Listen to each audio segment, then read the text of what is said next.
Bonjour à tous et bienvenue à une nouvelle vidéo Toys Planet TV. J'espère que vous allez bien. Est-ce qu'ils vont bien, Jordan? J'espère que oui. Sinon, voilà, on va pleurer. On va pleurer. Alors du coup ici vous allez pleurer parce qu'on va vous dévoiler une nouvelle statue assez exceptionnelle de la licence Star Wars qui est, Jordan? La Stormtrooper Premium format Sideshow. Voilà, une statue donc du coup très belle. Il y en a déjà eu une avant qui était sortie, un peu plus grossière, très statique, vraiment en mode juste oh que là, très pose museum. Ici la nouvelle gamme Sideshow donc a dévoilé un modèle un peu plus dynamique en mode attaque et on va du coup vous le dévoiler ici maintenant de suite. Donc ici on est sur une vue beaucoup plus près de la statue. On va commencer par le haut, toujours.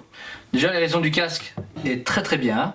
Notez juste l'important, c'est que ce casque ici, donc malgré que ce soit estampillé comme un épisode 4, il est symétrique. Il faut savoir que les casques d'origine de Star Wars n'étaient pas symétriques à l'époque en 77. Et du coup ici vous avez plus un type Rogue One qui est vraiment bien symétrique et qui n'y a pas de défaut à première vue, à part entière en tout cas.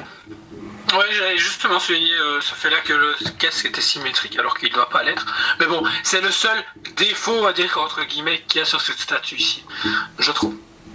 Deuxième chose, pour certains, en fait au niveau des yeux qui sont en plastique, des fois si vous avez un peu trop d'humidité chez vous, etc., j'ai remarqué ça chez certains collectionneurs, et même ici on peut le remarquer, c'est un peu dur avec la caméra, c'est qu'il y a des fois de la condensation qui se met à l'intérieur des yeux dans le casque. C'est un peu emmerdant, ça part avec le temps, avec une certaine température, mais si vous avez un changement de température brutale chez vous, ça risque de se voir à un moment, comme ça vous savez. Ensuite on passe au niveau des bras et du blaster. Blaster très bien respecté pour le personnage. On remarquera ici aussi qu'en dessous du costume, donc ici qui est en résine, vous avez un legging qui a été carrément, comment expliquer, cousu, merci, sur la pièce en résine en dessous, sur le personnage. C'est une particularité des premium formats, la plupart du temps, ils ont un tissu sur eux qui a été cousu et qui a un tissu de très qualité, c'est pas un simple tissu ouais, voilà, qu'ils ont été chercher au marché du coin. Le seul bémol c'est la ceinture. Alors la ceinture devant, comme vous pouvez le voir, donne très bien. Il y a les pièces en plastique qui attachent du coup à la base les réserves d'armes et les protections de côté. Mais l'arrière avec le holster est très beau, mais la ceinture qui est en tissu salit extrêmement vite. Vous voyez déjà la différence de blanc, après ça c'est comme ça, mais elle est très vite salie, c'est un peu le seul gros défaut de la statue qui n'était pas énorme, hein, mais de toute façon c'est à l'arrière. Et voilà, et le holster ici vous pouvez enlever, c'est aimanté, donc vous pouvez le mettre comme si vous étiez fusil, mais il n'y a pas de fusil à mettre puisqu'il l'a en main. Mais ça va d'avoir pensé. Ensuite on arrive au niveau des jambes, avec la position donc appuyée du personnage, avec ses bottes qui ont été salies. Ça c'est bien, hein, on critique souvent ça chez Sideshow, là ils y ont pensé. Ouais, c'est un truc qu'ils oublient souvent, mais l'air de rien ça change beaucoup de choses. Voilà, une petite usure sur le pied. Et là par contre ils ont opté pour un socle classique. Heureusement c'est pas un socle comme le premier qui est juste circulaire avec une dame noire. Là on voit qu'ils ont fait un travail pour faire comme si c'était dans un vaisseau. Je présume le Faucon Millennium ou alors la Death Star, mais franchement très bien pensé, très bien détaillé, moi j'aime bien.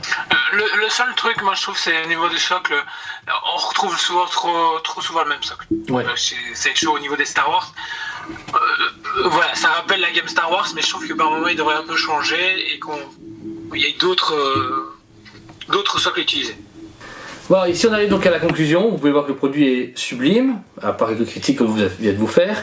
La statue du coup, Jordan, fait combien de centimètres? Elle fait 46 cm,9, tu as dit 47. Alors je vais mesurer pour comparer. On est à exactement 40, un peu moins de 47 moi j'ai ici. Ouais, exactement, 46,9,9. Très bon, bien respecté le niveau Sideshow. Pour le budget, on est plus ou moins dans, comme d'habitude, prix en format entre 550 et 650 €, plus ou moins. Full résine, quelques éléments de tissu comme on a pu vous l'expliquer. Ta petite critique, Jordan, est-ce que tu es content du produit? Franchement, oui. C'est l'un des plus beaux Stormtroopers. En tout cas, c'est le plus beau Stormtrooper qu'ils ont fait de la première 4, 5, 6. La première trilogie, ouais.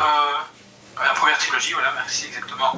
Parce que j'aime vachement aussi bien celui de la dernière trilogie qui est sortie ici. Ah ouais, du premier ordre.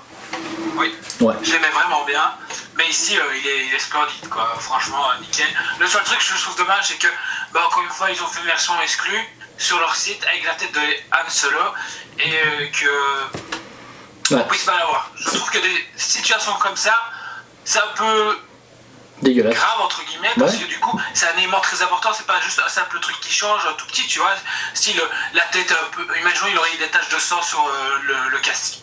Ouais. C'est un petit détail. Mais là, il y a une tête d'Han Solo. d'Han Solo, ouais. C'est vrai qu'au pire, ils auraient pu faire comme Hasbro faisait à l'époque, faire des exclus par continent. Par exemple, les Américains auraient eu Han Solo et les Européens auraient eu Luke Skywalker, par exemple. Ouais, ça aurait été intéressant. Voilà. Moi, personnellement, je la trouve sublime, très très belle, une position vraiment qui donne tout. Je trouve qu'il a ses positions de garde, mais concentré, pas juste un pauvre poireau au milieu du bazar. Il est là, il est prêt à se dire, ouais, qu'est-ce qui se passe? Je tire sur le premier ennemi de l'Empire qui est là. Et du coup, je donne un 9 sur 10. Personnellement, il a droit à son 9 sur 10 de G-Side Show. Oui. Et t'as vu 9,5. 9,5 carrément. Le n'existe pas, même si j'ai déjà mis des 10 sur 10 sur des statues, parce que c'est vraiment un énorme coup de cœur et c'est un perso que j'adore.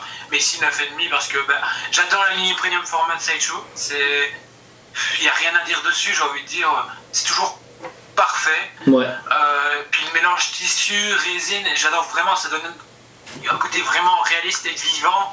Et voilà, il n'y a rien d'autre à dire, c'est parfait. Bah voilà. Bah écoutez, on espère que la vidéo vous a plu. Si elle vous a plu, n'hésitez pas à vous abonner à la page, enfin à la chaîne YouTube, et laissez des commentaires si vous en avez. Si vous avez des produits à proposer qu'on puisse unboxer, on fera avec plaisir. C'est génial. Et merci à toute la communauté de suivre.